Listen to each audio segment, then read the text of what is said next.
Keadaan di negara kita saat ini sih masih sedikit orang yang memiliki cukup pengetahuan ya dan mampu berpikir kritis. Banyak yang hanya menganut apa kata pemuka agama. Dan memang di dalam agama-agama semuanya diajarkan begitu. Jadi kalau pemuka agamanya punya kebiasaan otak-atik, akhirnya diterima cukup luas oleh masyarakat Indonesia. Nah, sekali lagi, mereka yang sebenarnya hanya bisa dihitung dengan jari ya.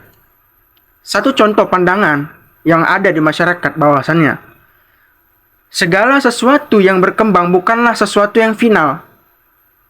Sains berkembang dari waktu ke waktu dan kesimpulannya sains bukanlah sesuatu yang final.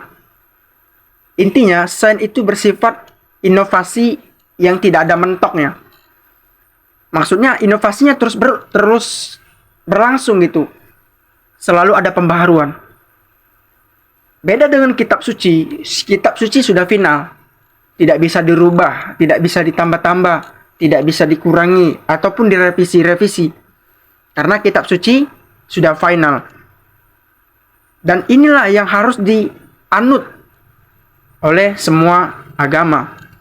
Karena di Indonesia yang namanya agama masih dipegang sangat teguh, ditambah lagi 98% penduduk kita adalah agama Samawi, dan sisanya ya secara teologi bukan Samawi ya. Kalau dalam Islam ada benturan dengan dogma agama, ini kemungkinan besar karena ada pengaruh Busailism. Ini yang saya baca dari artikel-artikel ya. Memang Busailism adalah semacam pemahaman metode tafsir yang relatif modern. Yang memang membandingkan Al-Quran atau menghubungkan Al-Quran dengan sains. Nah ini populer sekali di dunia Islam. Yang dipopulerkan oleh apologis Islam seperti Zakir Naik. Karena ini, kalau secara teori adalah harmonisasi buku suci dengan buku alam atau sains, maka akan terasa awkward kalau teori seperti evolusi yang bertentangan dengan teologi agama-agama. Nah, Indonesia dalam konteks pemahaman teologi versus sains, mayoritas tampak menganut dua kelompok, dan bukan kebetulan yang paling kontroversi ya di sini adalah teori evolusi itu sendiri. Hal ini yang saya amati memang dikarenakan pemikiran-pemikiran agama Samawi ya. Ini konsisten sekali memisahkan hakikat atau fungsi manusia dengan hewan dan teori evolusi yang mengimplikasikannya. Maka kalau orang ditanya tentang validitas pemahaman, pasti banyak yang menjawab, ya memang tidak bisa diganggu di dalam kefinalan kitab suci sendiri.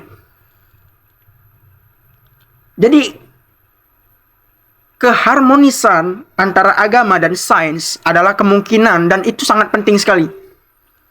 Keduanya memiliki peran yang berbeda dalam kehidupan kita.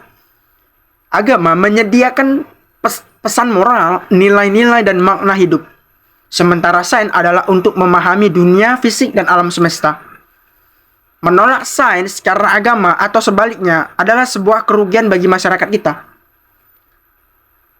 Sains itu memberikan kita pemahaman tentang kesehatan, teknologi, dan lingkungan. Dan agama memberikan kita kerangka etika dan spiritualitas. Memadukan keduanya itu dapat menghasilkan pemahaman yang lebih kaya tentang kehidupan. Jadi kita nggak bisa membenturkan sains dengan agama. Nggak bisa kita membenturkan itu. Jadi agama dan sains berjalan beriringan. Agama meskipun memiliki pendekatan yang berbeda dengan sains, seharusnya bukan bermusuhan, bukan? Tetapi mitra dalam pencarian pengetahuan dan kebijaksanaan pastinya. Yang agama menyediakan pedoman moral, nilai-nilai spiritual, dan pandangan tentang makna hidup yang penting bagi semua orang. Yang sains adalah metode empiris yang telah membawa kemajuan besar dalam pemahaman kita. Menggabungkan keduanya dapat memperkaya pemahaman kita tentang dunia yang kita hinggap hari ini. Sains juga menjelaskan bagaimana alam semesta berfungsi, dan agama membantu menjawab pertanyaan-pertanyaan tentang tujuan kita hidup. Menolak sains atas nama agama atau sebaliknya adalah tindakan yang membatasi potensi pemahaman kita yang diberikan oleh Allah. Sebagai masyarakat yang beragam, penting untuk menghormati keyakinan orang sambil tetap terbuka terhadap pengetahuan baru yang dibawa oleh sains. Keharmonisan antara agama dan sains dapat memperkaya kehidupan semua orang yang memungkinkan kita untuk menjalankan hidup yang bermakna dan juga memajukan ilmu pengetahuan. Ketika kita menghadapi konflik antara agama dan sains, ingatlah bahwa keduanya memiliki nilai dan perannya masing-masing. Agama memberikan moralitas, sementara sains menyediakan pemahaman tentang dunia fisik. Yang menurut kita pada umumnya dapat eksis berdampingan antara agama dan sains. Jadi jangan melihat sains sebagai ancaman terhadap keyakinan kita. Oke? Jadi jangan melihat sains sebagai ancaman terhadap keimanan. Sebaliknya, gunakan sains sebagai alat untuk memperdalam pemahaman kita tentang ciptaan Tuhan. Yang kedua, bidang ini dapat saling melengkapi. Selalu bersikap terbuka terhadap pengetahuan karena pengetahuan selalu ada inovasi dan belum mentok. Ada inovasi dan pembaharuan. Ilmu pengetahuan terus juga berkembang, saudara-saudara. Dan penemuan baru mungkin akan terus dihargai.